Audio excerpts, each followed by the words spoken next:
चल हाँ ધોરણ 11 બાયોલોજી જીવ વિજ્ઞાન પ્રકરણ 8 સેમિસ્ટર 1 કોષ ચક્ર અને કોષ વિભાજન. વૃદ્ધિ એ બધા જ સજીવનો પાયાનો ગુણધર્મ છે. ગુણધર્મ એટલે એનું લક્ષણ છે કે દરેક સજીવ એ વૃદ્ધિ પામે છે અને તેના માટેના પરિબળો જે છે તો એક કોષના જથ્થામાં વધારો થવો, કેવી રીતે વૃદ્ધિ પામે છે. 2 જનીનોનું પ્રસ્થાપન કે વિભાજન દ્વારા સમાન જથ્થામાં જનીન દ્રવ્યો ધરાવતા બાળકોષોનું નિર્માણ થવું જરૂરી છે. સંખ્યા પ્રત્યેક પુખ્ત વ્યક્તિના શરીરમાં કોષોની સંખ્યા 10⁻14 જેટલી છે, 10⁻14 બરાબર. તો કેટલા થાય ગણી કાઢવાના. અને આવા દરેક કોષનું નિર્માણ, આ 10⁻14ના દરેક કોષનું નિર્માણ નર અને માદા જનન કોષો વચ્ચે થયેલા ફલનથી ઉદ્ભવેલા ફલિતાંડમાં સતત સફળ કોષ વિભાજનના ક્રમના પરિણામે જ થયેલું હોય છે. તેથી જ આપણે કહી શકીએ કે કોષ વિભાજન દ્વારા કોષીય ગુણનની પ્રક્રિયા એ સજીવની વૃદ્ધિ માટેની અનિવાર્ય બાબત છે. એટલે કોષ વિભાજનની પ્રક્રિયા દ્વારા કોષીય ગુણન એટલે કોષોની સંખ્યામાં વધારો થવાની જે પ્રક્રિયા છે એ પ્રક્રિયા સજીવની વૃદ્ધિ માટે અનિવાર્ય છે. જો એ ના થતી હોય તો એની વૃદ્ધિ અટકી જાય. બરાબર. પછી બધા વિક્રમ જેવા થઈ ગયા. કોષ ચક્ર વ્યાખ્યા: નવો પેદા થતો દરેક કોષ ચક્રને અનુસરે છે. એટલે કોષ ચક્ર એ વાસ્તવમાં શું છે તો કોષ ચક્ર કોષની અંદર થતા શ્રેણીબદ્ધ ફેરફારોથી કોષ વિભાજન અને કોષના દ્વિગુણનને પ્રેરે છે. 2 સફળ કોષ વિભાજન વચ્ચેના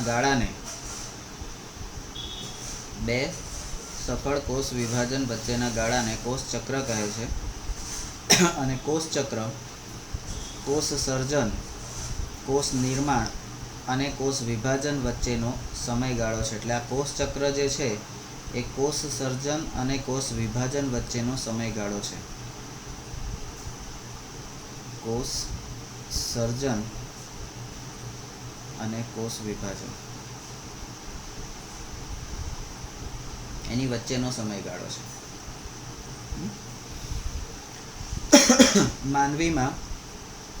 માનવમાં શું કેવી રીતે હોય છે તો માનવીમાં મોટા ભાગે દર 24 કલાકે એક સંપૂર્ણ કોષ વિભાજન થાય છે. રોજે રોજ કોષો એ થાય છે. અન્ય સજીવોમાં કેવું છે તો જો કે જુદા જુદા પ્રકારના સજીવો અને વિવિધ પ્રકારના કોષોમાં કોષ વિભાજનનો સમયગાળો જુદો જુદો હોય છે. દાખલા તરીકે યીસ્ટ કોષમાં એક કોષ ચક્ર માત્ર 90 મિનિટમાં જ પૂરું થાય છે. યીસ્ટમાં બરાબર. અહીંયા કોષ ચક્ર આપેલું છે તો કોષ ચક્ર એટલે આપણે ક્યાંથી લેવાનું, એને કોની વચ્ચે છે તો પહેલાં તો કોષમાં રંગસૂત્ર સાથેનું કોષ કેન્દ્ર, ડીએનએનું સંશ્લેષણ, રંગસૂત્રનું બેવડાવું ડબલ થવું, G2 બનવું. બરાબર. બેવડાયેલા રંગસૂત્રો સાથેનો કોષ, રંગસૂત્રનું અલગીકરણ, સમભાજનની પ્રક્રિયા અને ત્યાર પછી કોષ વિભાજન. એટલે કોષ બને ત્યાંથી કોષ વિભાજન જે થાય ત્યાં સુધીની જે પ્રક્રિયા છે એ કોષ ચક્ર છે. કોષથી કોષ વિભાજન સુધીની પ્રક્રિયા. બરાબર. કોષ ચક્રને મુખ્યત્વે 2 તબક્કામાં વહેંચી શકાય. એક આંતરાવસ્થા અને બીજો M તબક્કો એટલે કે સમભાજનનો તબક્કો. અહીંયા સમભાજનનો તબક્કો અને આ જે પ્રક્રિયા છે એ એની આંતરાવસ્થા કહી શકાય. બરાબર. આંતરાવસ્થા તો આંતરાવસ્થા દરમિયાન કોષમાંના દ્રવ્ય લગભગ બેવડા પ્રમાણમાં વધે છે. કોષનું કદ પણ મોટું થાય છે. આ તબક્કા દરમિયાન ડીએનએનું સ્વયં જનન થાય છે. બરાબર, આ સ્વયં જનન આ ખાસ આપણે ધ્યાન રાખવાનું કે આંતરાવસ્થા દરમિયાન ડીએનએનું સ્વયં જનન થાય છે. ત્રીજું, આ અવસ્થામાં રંગસૂત્ર ખૂબ જ વિસ્તરેલી ગોઠવણી ધરાવતા હોવાથી ફક્ત રંગસૂત્ર દ્રવ્ય તરીકે જ ઓળખી શકાય. એટલે રંગસૂત્ર વિસ્તારપૂર્વક એટલે રંગસૂત્ર દ્રવ્ય, રંગસૂત્રનું બેવડાવવું. બરાબર, આ બેવડાયેલા રંગસૂત્રો સાથેનું. 4, આ ગાળામાં તારા કેન્દ્ર પણ બેવડાય છે. કોષની રચનામાં તારા કેન્દ્ર એક એવું સ્થાન છે, એ પણ બેવડાય છે. આમ બેવડાયેલા તારા કેન્દ્રના 2 એકમો એકમેકને કાટખૂણે ગોઠવાતા આંતરા હોય છે અને આંતરાવસ્થાને 3 પેટા તબક્કામાં વહેંચી શકાય છે. હવે ચક્રની શરૂઆત થાય છે, કોષ વૃદ્ધિ પામે છે, વિશ્રામ અવસ્થા. બરાબર, કોષ આગળ વધવો, સ્વયંજનન દ્વારા અહીંયા ડીએનએ પ્રાપ્ત થાય છે, કોષ વિભાજન માટે તૈયાર થાય છે અને કોષ વિભાજન જ્યારે થાય છે ત્યારે એ અહીં આગળ આ રીતે 90 ડિગ્રીના એંગલે કાટખૂણે એ ગોઠવાતા હોય છે. બરાબર, અને આંતરાવસ્થાને 3 પેટા તબક્કામાં આપણે વહેંચી શકીએ છીએ. જીવન તબક્કો, ગેપ ફેઝ 1, એસ તબક્કો એટલે કે સિન્થેસિસ ફેઝ, આ વિશ્રામ તબક્કો, એસ તબક્કો છે એટલે સ્વયંજનનવાળો, અને G2 તબક્કો, ગેપ ફેઝ 2, આ G2 ગેપ ફેઝ, બીજી ગેપ આવે છે એ.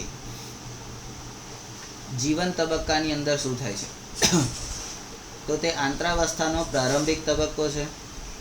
આ તબક્કો અગાઉનો સમભાજન, આના અગાઉ જે સમભાજન એમ તબક્કો જે છે અને વર્તમાન ડીએનએ સંશ્લેષણ વચ્ચેનો, એટલે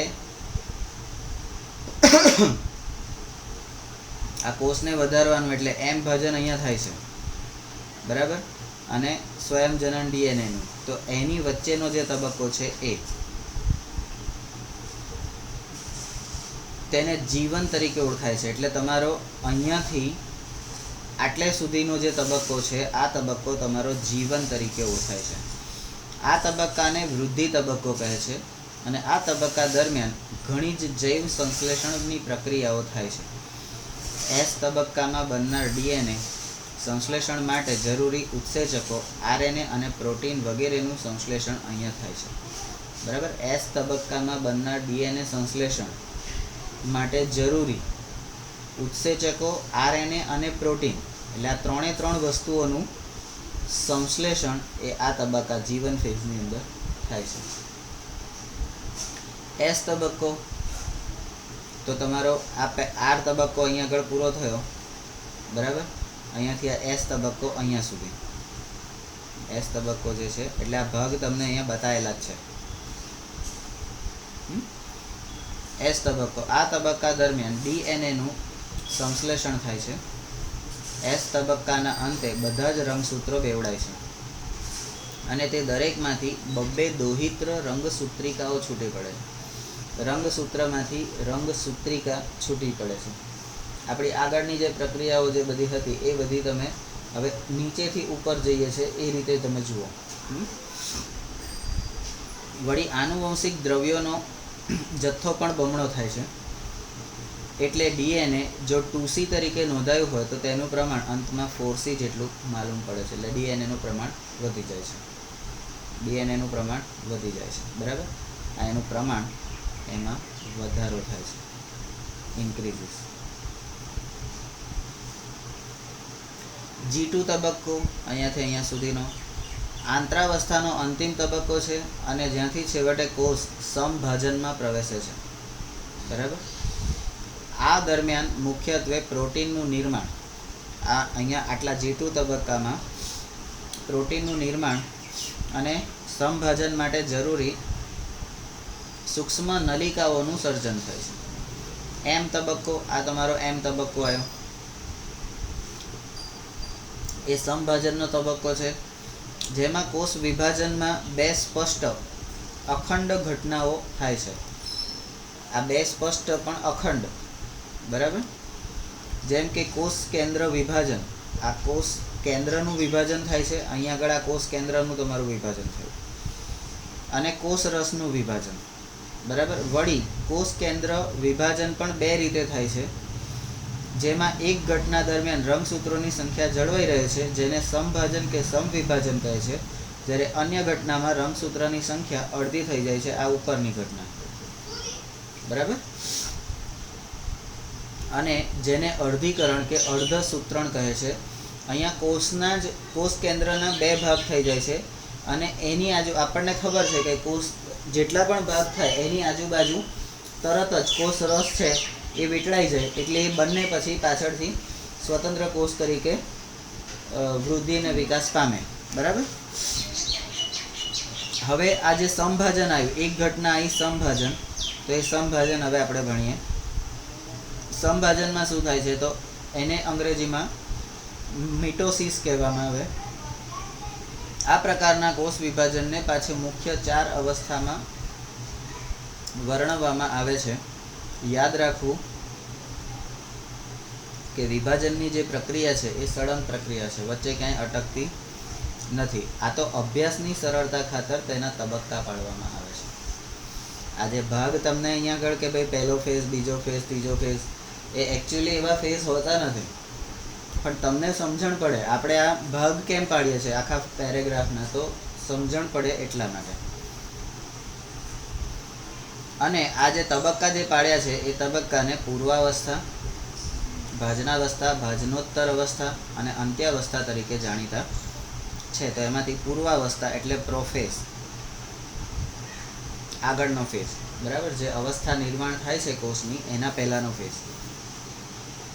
રંગસૂત્રો પોતાની લંબ ધરીને અનુસરીને સંકોચન સાથે આ અવસ્થાનો પ્રારંભ કરે છે. જેમ જેમ પૂર્વાવસ્થા આગળ વધે તેમ તેમ સંકોચન પામેલા રંગસૂત્રો જોઈ શકાય છે.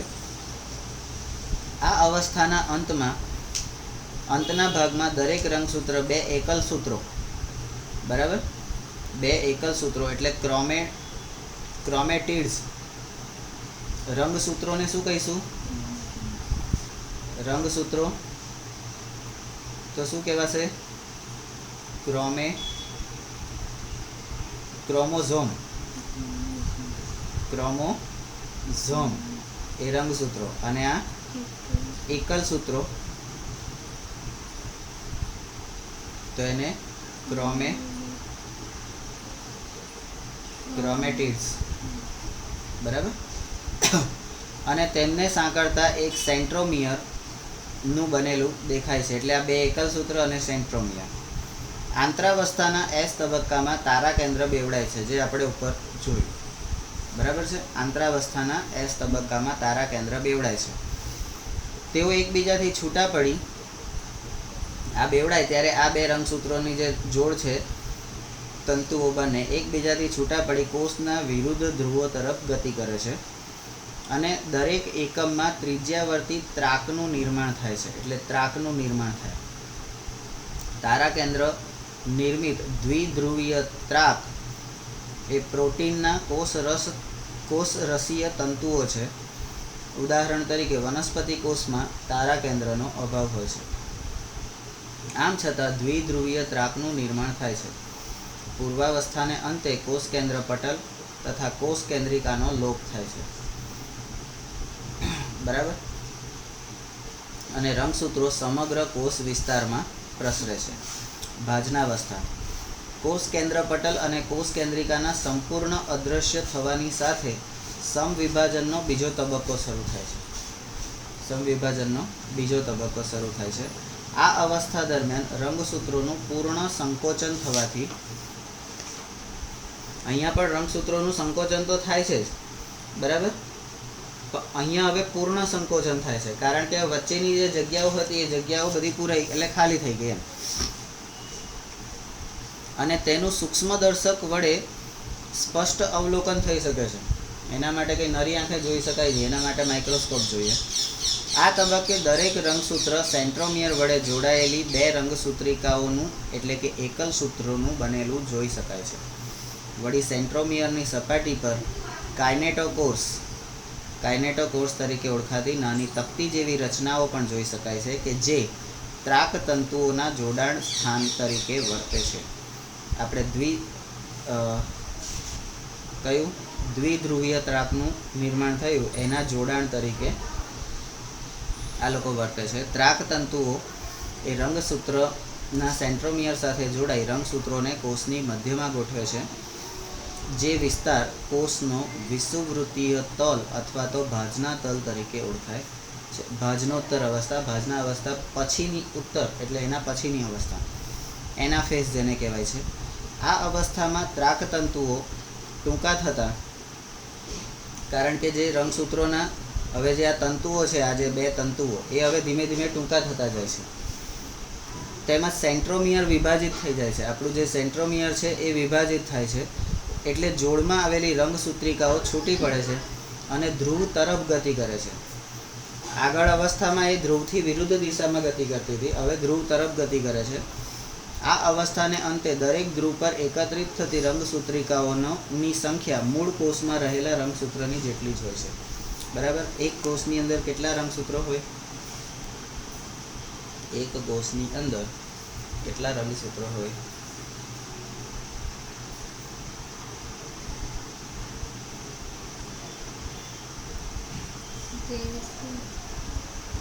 તો કેમ ગભરાય? આપણે એક જ કોષના બનેલા છે ને.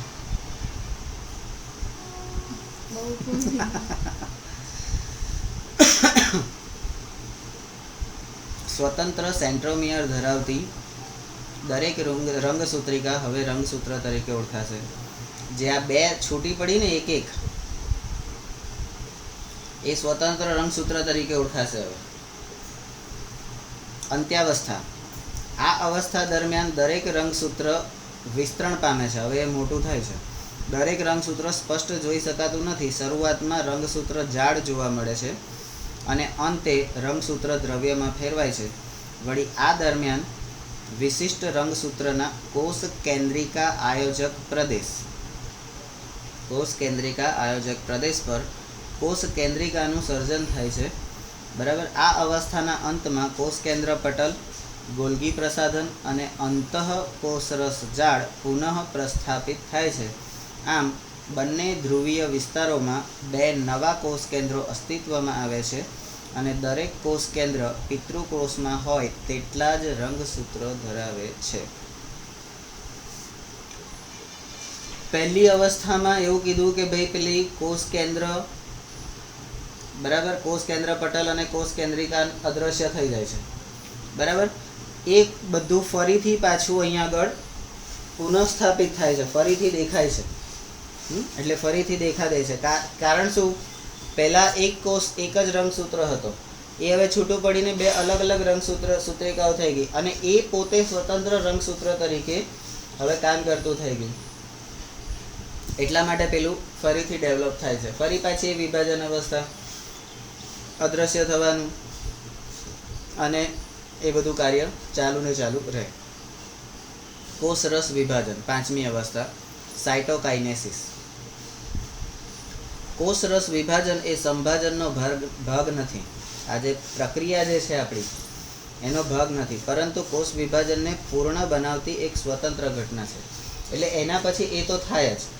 બરાબર. જેમ આપણે કહીએ ને કે ખાધા પછી પાણી, મુખવાસ ખાય, બરાબર, તો એ આ મુખવાસ ખાધો એટલે આપણી ખાવાની પ્રક્રિયા પૂરી થઈ. એમ ફરજિયાત નથી.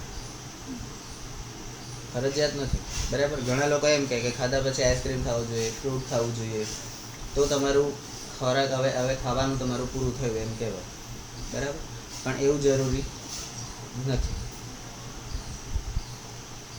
તો એક સ્વતંત્ર ઘટના છે. પ્રાણી કોષમાં કોષના પરિઘ વિસ્તારમાંથી ઉપસંકોચનની ક્રિયા શરૂ થાય છે અને તે સામાન્ય રીતે કોષના કેન્દ્રસ્થ પ્રદેશ તરફ આગળ વધે છે. છેવટે એક કોષમાંથી બે કોષનું નિર્માણ થાય છે. આ પ્રાણી કોષની વાત થઈ. વનસ્પતિ કોષમાં શું થાય છે આ કોષરસ વિભાજનમાં? તો વનસ્પતિ કોષમાં કોષરસ વિભાજન એ કોષના કેન્દ્ર વિસ્તરણથી થાય છે. પેલું કેન્દ્રસ્થ પ્રદેશ તરફ, અહીંયા કેન્દ્ર વિસ્તાર એનો વધે છે અહીં મધ્યપટલ તરીકે ઓળખાતી પેક્ટિનની બનેલી તકતી જેવી રચના ક્રમશઃ કેન્દ્રથી પરિઘની દિશામાં, એટલે પેલું કેન્દ્ર તરફ જાય છે પ્રાણી કોષમાં, અને આ કેન્દ્રથી પરિઘની દિશામાં બહારની દિશામાં જાય છે, સર્જાય છે, અને ત્યારબાદ મધ્યપટલની બંને બાજુ તરફ કોષ દિવાલ રચાઈ જાય છે. અને કોષરસ વિભાજન દરમિયાન કણાભસૂત્રો તથા રંગકણો જેવી અંગિકાઓ બંને બાળકોષોમાં સમાન વહેંચણી થાય છે. જે બંને છૂટા પડે એમાં બંનેમાં એ મળે છે.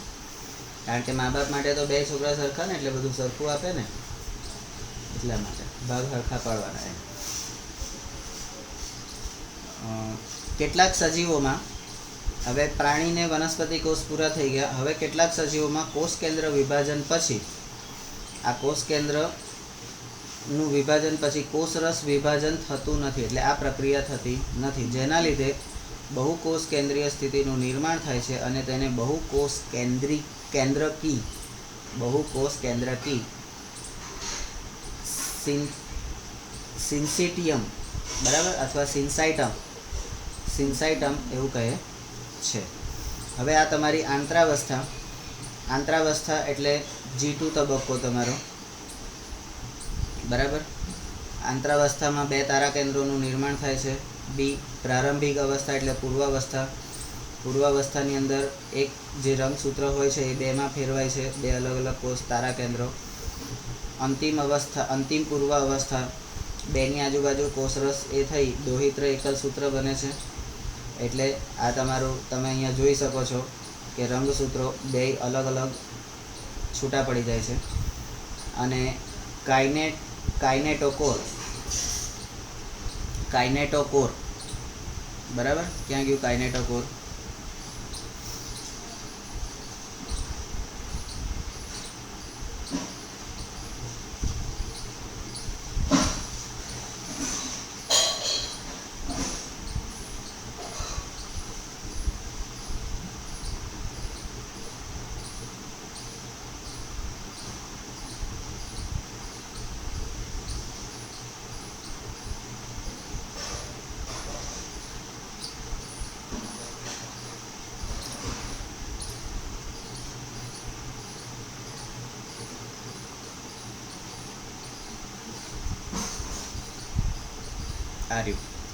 કાઇનેટોકોર્સ એટલે સેન્ટ્રોમિયરની સપાટી પર કાઇનેટોકોર્સ તરીકે ઓળખાતી નાની તકતી જેવી રચના થાય છે.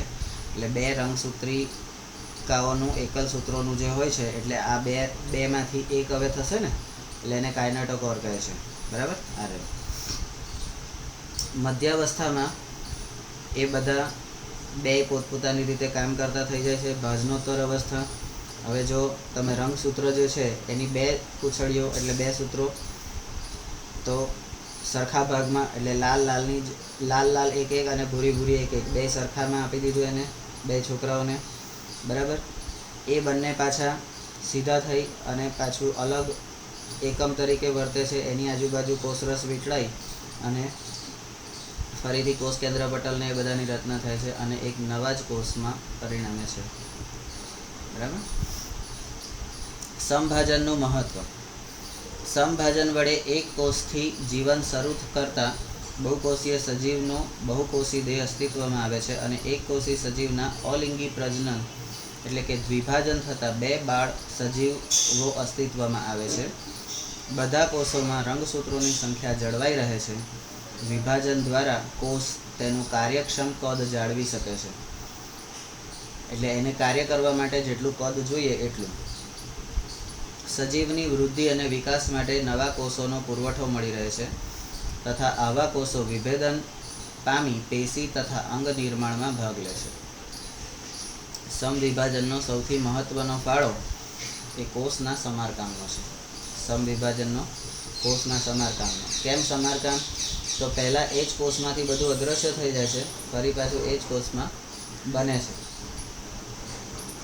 કારણ કે અધિચ્છદનું સૌથી બહારનું પડ અન્નમાર્ગનું અસ્તર રચતા કોષો અને રુધિર કોષો એ સતત બદલાતા રહેવા જરૂરી છે. જો ના બદલાય તો નુકસાન કરે, એટલા માટે આપણે બ્લડ ડોનેશન કરાવડાવીએ છીએ કે લોહી કોઈને આપો તો નવું બને, નહીં તો અંદર એનું એ જ ફર્યા કરે. તેથી ત્યાં નવા કોષો ઉમેરાતા રહેવા જરૂરી છે. અગ્રસ્થ અને પાર્શ્વસ્થ વર્ધનશીલ પેશીમાં સમભાજનથી વનસ્પતિની સતત વૃદ્ધિ થાય છે. એટલે આપણે એટલું સમજી લેવાનું કે આપણી વૃદ્ધિ આ અગ્રસ્થ અને પાર્શ્વસ્થ વર્ધનશીલ પેશીના સમભાજનથી થાય છે. બરાબર, વનસ્પતિની. હવે સમભાજન પછી અર્ધીકરણ. આપણે સમભાજન જોયું, બે સરખા ભાગ થયા, હવે અડધું અડધું થાય છે. પ્રજનન કોષોના નિર્માણ સમયે અર્ધીકરણ પ્રકારે કોષ વિભાજન થાય છે. આ અર્ધીકરણ એટલે આ તબક્કો, એક કોષ, એનું જ બેમાં એ થાય છે. બરાબર. અર્ધીકરણની ક્રિયા દરમિયાન જનીન દ્રવ્ય એકવાર બેવડાય છે, જ્યારે કોષ બે વાર વિભાજન પામે છે.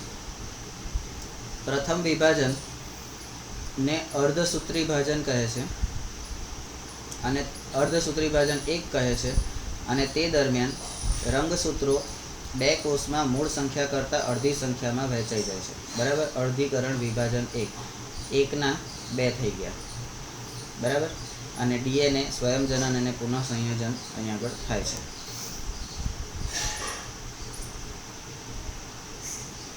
તેથી તેને અર્ધસૂત્રણ પણ અડધી સંખ્યામાં વહેંચાઈ જાય છે, એટલે અર્ધસૂત્રણ અથવા તો વિષમ વિભાજન કહેવામાં આવે છે.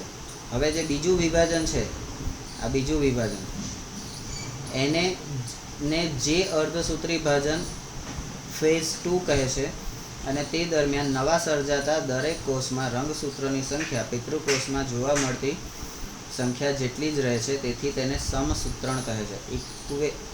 ઇક્વેશનલ ડિવિઝન. ઇક્વેશનલ ડિવિઝન એટલે સમસૂત્રણ. આપણે વનસ્પતિઓ, હવે આ ઉદાહરણમાં, બરાબર, અર્ધીકરણમાં આખું નાખું જ એને મળી જાય છે. બરાબર. અને એમાંથી પછી સિંગલ કરી અને એ અલગ અલગ કોષ, એટલે આમાં આની સાથે આ ભળે છે, આની સાથે આ ભળે છે, એટલે કોઈ પણ એકબીજા સાથે ભળીને પ્રક્રિયા કરી શકે. બરાબર. વનસ્પતિઓ તથા પ્રાણીઓમાં જનન કોષ નિર્માણ દરમિયાન અર્ધીકરણ આપણે જોઈ શકીએ છીએ. તેનાથી એકકીય પ્રકારના જન્યુઓ નિર્માણ થાય છે. એટલે આ બંનેમાં અર્ધીકરણ જોવા મળે છે અને એના પરિણામે એકકીય પ્રકારના જન્યુઓનું નિર્માણ થાય છે. આંત્રાવસ્થા પછી અર્ધસૂત્રણ થાય છે, અને અહીં આંત્રાવસ્થા અગાઉ સમજાવ્યા પ્રમાણે જ થાય છે, અગાઉ સમજી ગયા એ પ્રમાણે. અને આંત્રાવસ્થાની ઘટનાઓ આ પ્રકરણની શરૂઆતમાં દર્શાવેલ છે એમ જ હોય છે. શરૂઆતમાં શું દર્શાવ્યું તમને આંત્રાવસ્થામાં? આંત્રાવસ્થામાં શું કીધું? તો તમારી આ આંત્રાવસ્થા, એની અંદર ડીએનએનું સ્વયંજનન થાય છે, કોષો બેવડાય છે, તારા કેન્દ્રો બને છે, એ બધું. અર્ધીકરણ ફેઝ 1. અર્ધીકરણ 1ની મુખ્ય 4 અવસ્થા છે, જેમ કે પૂર્વાવસ્થા 1, ભાજનાવસ્થા 1, ભાજનોત્તર અવસ્થા 1 અને અંત્યાવસ્થા. આ જે 4 અવસ્થા ફરી આવી. પેલામાં એક જ વખત થાય છે, આમાં એ જ પ્રક્રિયા 2 વખત થાય છે, કારણ કે અર્ધીકરણમાં 2 વખત પ્રક્રિયા થાય છે. એક વખત અર્ધીકરણ ફેઝ 1 અને અર્ધીકરણ ફેઝ 2 માટે પણ આ જ વસ્તુ થાય છે. બરાબર. અર્ધીકરણ ફેઝ 2 માટે પણ એ જ વસ્તુ થાય છે. તો પૂર્વાવસ્થા, ભાજનાવસ્થા, ભાજનોત્તર અવસ્થા અને અંત્યાવસ્થા. પૂર્વાવસ્થામાં આ અવસ્થા લાંબા સમય સુધી ચાલે છે, અને તેના નીચે મુજબ પાછા 5 પેટા અવસ્થામાં વિભાજિત કરવામાં આવે છે. લેપ્ટોટીન અર્ધીકરણનો પ્રારંભિક તબક્કો છે. આ અવસ્થા દરમિયાન રંગસૂત્રનું સંકોચન થાય છે. પહેલામાં પણ પૂર્વાવસ્થામાં સંકોચન જ થતું હતું, અને દરેક રંગસૂત્ર પાતળા તંતુ જેવું દેખાય છે. દરેક રંગસૂત્ર 2 એકલ સૂત્રો એટલે કે રંગસૂત્રિકા અને તેને સાંકળતા સેન્ટ્રોમિયરનું બનેલું હોય છે. જોકે તેનું આ બેવડું સ્વરૂપ જે છે એ જોઈ શકાતું નથી. આ લેપ્ટોટીનની આકૃતિ છે. બરાબર. આની અંદર તમને બેવડું સ્વરૂપ હોવા છતાં જોઈ શકાતું નથી. બરાબર. ઝાયગોટીન. આ અવસ્થા દરમિયાન રંગસૂત્રોની લંબાઈને અનુરૂપ જોડીઓ બનાવવામાં આવે છે. સરખે સરખા હોય તો જરી સારું એમ. પછી એકની હાઈટ વધારે હોય ને એકની ઓછી હોય તો જોડું બરાબર ના લાગે, એવી રીતે. અને આ જે જોડીઓ બનાવવાની જે પ્રક્રિયા છે એને સાયનેપ્સિસ કહે છે. સાયનેપ્સિસ. સાયનેપ્સિસ એટલે આપણે સિનોનિમ્સ કહીએ એના પરથી આ સાયનેપ્સિસ આવ્યું હશે. આ ક્રિયા જે થાય છે એને જીપરની માફક, એટલે જીપર એટલે જે આપણે ચેન હોય છે, આ ચેન એને જીપ કહેવાય. તો એ જીપ કેવી રીતે દોડે એ રીતે આગળ વધે છે, એટલે આમ અને આમ બંને બાજુ. જોડમાં રચાતા રંગસૂત્રો સમજાત રંગસૂત્ર કહે છે અને આ અવસ્થાનો વીજાણુ સૂક્ષ્માલેખ એનો આલેખ દર્શાવે છે કે સમજાત રંગસૂત્રની જોડમાં ગોઠવણી સૂત્ર યુગ્મન જેવી જટિલ રચનાના નિર્માણ સાથે સંકળાયેલ છે. હવે સમજાત રંગસૂત્રો, એક જ જાતના રંગસૂત્રો ની દરેક જોડને દ્વિસૂત્રી બાયવેલેન્ટ કહે છે, અને જો કે ખરેખર તો તે ચતુસૂત્રી એટલે ટેટ્રાવેલેન્ટ હોય છે. બરાબર. સમજાત રંગસૂત્રો એટલે એક સરખા રંગસૂત્રો જેને કહીએ આપણે. ત્રીજો અવસ્થા છે પેક્ટિન. હવે આ જે દ્વિસૂત્રી રંગસૂત્ર તમને મળ્યું, એ દ્વિસૂત્રી રંગસૂત્ર આ અવસ્થા દરમિયાન ચતુસૂત્રી દેખાય છે, જે હકીકતમાં ચતુસૂત્રી જ હોય છે, પણ હવે આપણને ચારે બાજુનું દેખાય છે. દ્વિસૂત્રી એટલે ચારે બાજુનું. હવે અહીંયા પેક્ટિનની અંદર જુઓ, તમને ચારે છેડા ખુલ્લા દેખાશે. બરાબર. રંગસૂત્રના ચારે ચાર છેડા તમને હવે દેખાશે. અહીંયા રંગસૂત્રોની રંગસૂત્રિકાઓ એકબીજાની ફરતે વીંટળાયેલી હોય છે. પુનઃ સંયોજિત ગંઠિકાઓનું દ્રશ્યમાન થવું, જે ગંઠિકાઓ હોય એ ફરીથી સંયોજાયેલી હોય અને એ દેખાતી થાય, આ અવસ્થાની લાક્ષણિકતા છે. સમજાત રંગસૂત્રોની અંદરની બે રંગસૂત્રિકાઓ વચ્ચે વ્યતિકરણ સ્થાનને પુનઃ સંયોજિત ગંઠિકા કે સ્વસ્તિક ચોકડીઓ એટલે કે સિયાઝમેટા, બરાબર, સિયાઝમેટા કહે છે, અને વ્યતિકરણથી જનીનોની અદલાબદલી આ સ્થાનોએ થાય છે. બરાબર. ડિપ્લોટિન. સમજાત રંગસૂત્રોની જોડીઓ, આ જે જોડી બની ગઈ હવે, એ જોડીમાંના બે રંગસૂત્રોની એકમેકથી દૂર ખસવાની અહીંયા શરૂઆત થાય છે.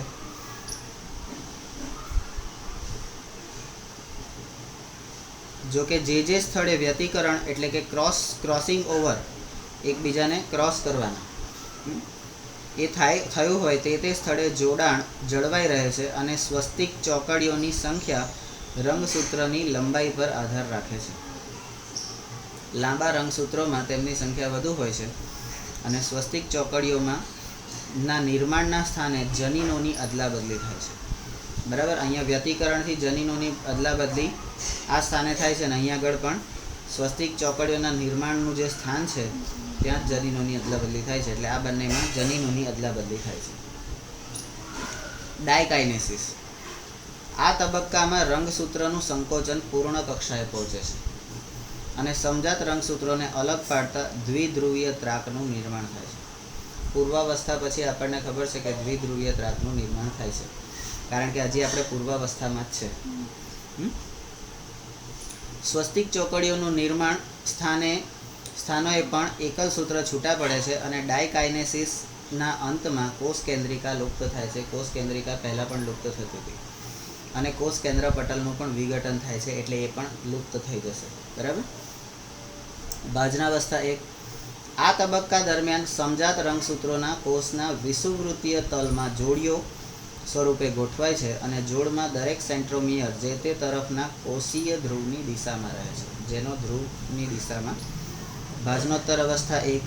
સમજાત રંગસૂત્રોની જોડમાંનું પ્રત્યેક રંગસૂત્ર જે તે તરફના ધ્રુવ પ્રદેશ તરફ ખસે છે, અને આ તબક્કાના અંતે જે તે ધ્રુવ પ્રદેશમાં એકત્ર થયેલા રંગસૂત્રોની મૂળ કોષના રંગસૂત્ર કરતાં સંખ્યા જે હોય છે એ અડધી થઈ જાય છે. આગળ આપણે જોયું ત્યારે એ સંખ્યા સમાન હોય છે. અહીંયા કેમ અડધી થાય છે? તો આ અડધીકરણની પ્રક્રિયા છે એટલે. અંત્યાવસ્થા 1. આ તબક્કા દરમિયાન કોષ કેન્દ્રિકા અને કોષ કેન્દ્ર પટલ પુનઃ નિર્માણ પામે છે, ફરીથી નિર્માણ પામે. જેમ આગળ થયું એમ દ્વિધ્રુવીય ત્રાક જે પહેલા તબક્કામાં બન્યા તે અદૃશ્ય થઈ ગયા, અને બે કોષ કેન્દ્રની રચના થાય છે. અહીં રચાતા દરેક કોષ કેન્દ્રમાં રંગસૂત્રોની સંખ્યા એ પિતૃકોષ કરતાં અડધી હોય છે, જેમાંનું દરેક રંગસૂત્ર બે એકલ સૂત્ર અને તેને સાંકળતા સેન્ટ્રોમિયરનું બનેલું છે. આ જે દરેક રંગસૂત્ર છે એ બે પૂંછડી અને એને જોડતા સેન્ટ્રોમિયરનું બનેલું છે. બે અર્ધીકરણની અવસ્થા વચ્ચેના તબક્કાને ઇન્ટરકાઇનેસિસ આંતરકોષ વિભાજન ઇન્ટરકાઇનેસિસ કે આંતરકોષ વિભાજન કહે છે, અને જે ખૂબ જ ટૂંકા ગાળાની હોય છે. આ બંને વચ્ચેનો જે સમયગાળો છે બહુ ઓછો હોય છે. તરત જ અર્ધીકરણની બીજી પ્રક્રિયા ચાલુ થઈ જાય છે. એમાં પણ તબક્કા સેમ રહે છે. અર્ધીકરણના બે વિભાજનો વચ્ચેના ગાળામાં આ જનીન દ્રવ્યનું સ્વયં જનન થતું નથી. સૈદ્ધાંતિક રીતે દ્વિતીય અર્ધીકરણ અગાઉ વર્ણવેલા સંભાજન જેવું જ હોય છે, પણ અર્ધીકરણ બે નીચે મુજબના 4 તબક્કામાં સમજાવી શકાય.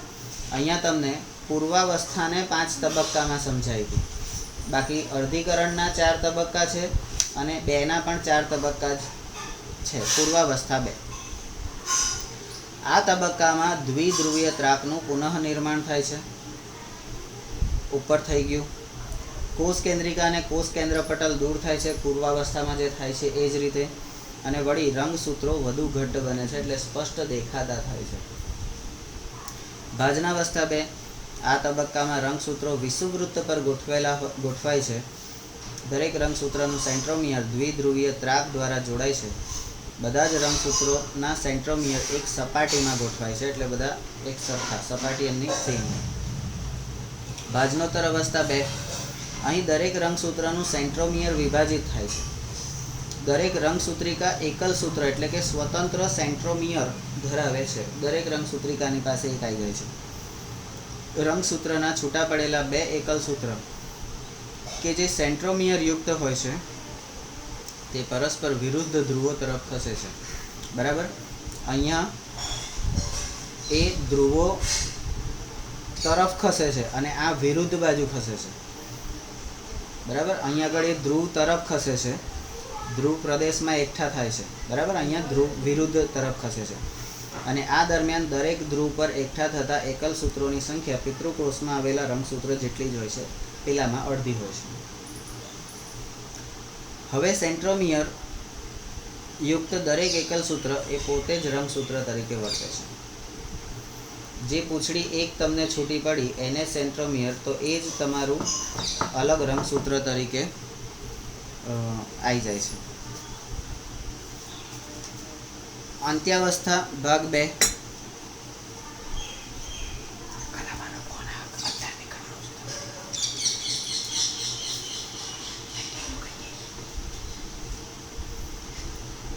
હવે દરેક ધ્રુવ પર રંગસૂત્રો વિકસવા માંડે છે, વિસ્તરવા માંડે છે.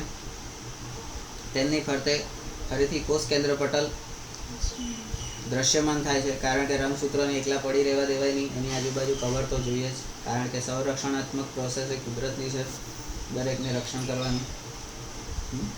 એટલે કોષ કેન્દ્રપટલ દ્રશ્યમાન થાય છે. આ તબક્કે રંગસૂત્રો સ્પષ્ટ જોઈ શકાતા નથી. કોષ કેન્દ્રિકાનું પણ પુનઃસ્થાપન થાય છે. કોષ રસનું વિભાજન દરેક કોષ કેન્દ્રને એકબીજાથી જુદા પાડે છે. અર્ધીકરણ 1નું મહત્વ. અર્ધીકરણનું મહત્વ 1. અર્ધીકરણ દ્વારા સજીવોમાં પેઢી દર પેઢી ચોક્કસ પ્રકારના અને નિશ્ચિત સંખ્યામાં રંગસૂત્રો જળવાય છે. બરાબર. કોઈનામાં 23 જોડની જગ્યાએ 22 જોડ કે 21 જોડ હોતા નથી. બધામાં 23 જોડ એ સંખ્યા જળવાય છે. બરાબર. અને એ આ અર્ધીકરણના લીધે. કેમ? તો કે તું આખી છું, તારામાં 23 જોડ. બરાબર. પણ જ્યારે તમારું સંતાન થશે ત્યારે તમારામાંથી 23 જ લેશે અને સામેનાના 23, એ બેના 23 થઈ અને છેવટે તો 23 જોડ જ થશે. બીજું, વ્યતિકરણના લીધે જનીનોની અદલાબદલી શક્ય બને છે. કયા જનીનને ક્યાં ગોઠવવો, એની પાસેથી શું કામ લેવું, કારણ કે દરેક માણસની પ્રકૃતિ સરખી હોતી નથી, ને પ્રકૃતિ નક્કી કરવાવાળા સંદેશાવાહક જે મેસેન્જર છે એ આ જનીનો છે. બરાબર. માહિતી પુસ્તિકા એ આ લોકો પાસે હોય છે. તો એ કરે જે છેવટે જાતિમાં જનીનિક ભિન્નતા પ્રેરે છે. જાતિમાં જનીનિક ભિન્નતા એ અદલા બદલી થતી રહે, એના કારણે જાતિ આખી બદલાઈ જાય. મગા મમ્મી ફોન ત્રીજું કીધું બોલ. કે હજી નીકળે પહોંચ્યા કેમ નહીં તમે લોકો સ્કૂલ પતાવી? હા મેં કહું અમને શું ખબર સ્કૂલ પતાવી. તો કે બધે સર્કલમાં બધા છોકરાઓ લઈ જવાના હતા ને. મેં કહું મને નહીં ખબર, નહીં તો અમે વહેલા નીકળી જાય. મને એમ કે કાલે રવિવાર જવાના છે, ક્યાંય બી પ્રોગ્રામ એ લોકો એવું સમજતા કે તમે બધા પ્રોગ્રામ સ્ટોપ કરો. કાલે રાત્રે તો કે તમે પાછા નીકળી જાઓ. કે સ્કૂલ બતાવીને નીકળી નતું જવાનું હતું તમારે. નીકળ. તો આવ્યા પેલા બે હીરો ચા પી લે. ના હજી તો હમણાં તો મૂકી ગયો. 3. તે ઉત્ક્રાંતિ માટેની અગત્યની પ્રક્રિયા છે.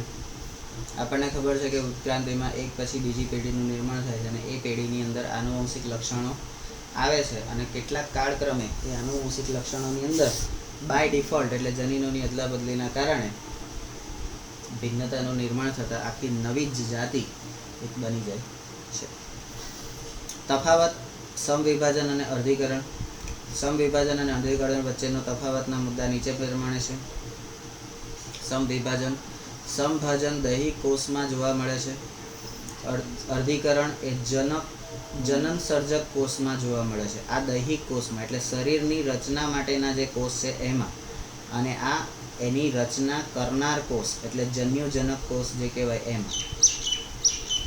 માતૃકોષમાં એક પૂર્ણ વિભાજનથી 2 બાળકોષો નિર્માણ પામે છે. માતૃકોષનું 2 વખત વિભાજન થાય છે, અર્ધીકરણ 1 અને અર્ધીકરણ 2, એટલે 4 એકકીય બાળકોષો સર્જાય છે. સમભાજન પામતો માતૃકોષ એકકીય કે દ્વિકીય હોય છે. અર્ધીકરણ પામતો માતૃકોષ એ દ્વિકીય હોય છે. રંગસૂત્રની સંખ્યા દરેક કોષ કેન્દ્રમાં અગાઉ જેટલી જ હોય છે. અર્ધીકરણના અંતે પેદા થતા કોષમાં રંગસૂત્રોની સંખ્યા એકકીય હોય છે, જ્યારે તેના માતૃકોષમાં દ્વિકીય હોય છે. સંશ્લેષણ તબક્કામાં થતા ડીએનએના દ્વિગુણનને લીધે તે આગળ વધે છે. અહીં પ્રથમ અર્ધીકરણ દરમિયાન જ ડીએનએનું સંશ્લેષણ જોવા મળે છે. દ્વિતીય અર્ધીકરણ વખતે ડીએનએનું અર્ધીકરણ જોવા મળતું એટલે સંશ્લેષણ જોવા મળતું નથી.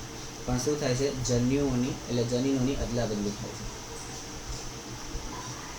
ડીએનએ નથી પણ એની અંદર ડીએનએ ઉપર રહેલા જે જનીનો છે એ જનીનોની અદલાબદલી થાય છે, એટલે આખી રચના બદલાઈ જાય છે. સમભાજન દરમિયાન સમજાત રંગસૂત્રની જોડીઓ બનતી નથી અને અર્ધીકરણમાં તેની પૂર્વાવસ્થા 1 દરમિયાન બધા જ સમજાત રંગસૂત્રો પૂર્ણ જોડીમાં ગોઠવાય છે. સમાન બધાને જોડીમાં બનાવે છે. અહીં રંગસૂત્રો વચ્ચે વ્યતિકરણ થતું નથી. ઓછામાં ઓછું એક વ્યતિકરણ કે જનીન દ્રવ્યની અદલાબદલી સમજાત રંગસૂત્રો દ્વારા થાય છે. ભાજનોત્તર અવસ્થા દરમિયાન સેન્ટ્રોમિયર વિભાજિત થાય છે અને ભાજનોત્તર અવસ્થા 2 દરમિયાન સેન્ટ્રોમિયર અલગ થાય છે, પરંતુ ભાજનોત્તર અવસ્થા 1માં આવું થતું નથી. બાળકોષોનું જનીન બંધારણ એ માતૃકોષ જેવું જ હોય છે. અહીંયા ઉત્પન્ન થતા નવા કોષમાં માતૃકોષ કરતાં જનીન બંધારણ ભિન્ન પણ હોઈ શકે. બરાબર? તું તારા મા બાપની છોકરી ના પણ કહેવાય, એટલે એમના જેવી ના દેખાય એટલા માટે. અને એનું ઉદાહરણ જીત કરીને શિશુ મંદિરમાં જે છોકરો છે ને અત્યારે પહેલામાં આવ્યો, એની બેન, આંખો એની કેવી છે? સમભાજન પછી દરેક બાળકોષમાં ડીએનએ તંતુ સરખા જ રહે છે. અર્ધીકરણ બાદ સર્જાતા દરેક બાળકોષમાં ડીએનએ તંતુ અડધા થઈ જાય છે. બરાબર? તમારું કોષ ચક્ર અને કોષ વિભાજનનું પ્રકરણ નંબર 8 સમાપ્ત.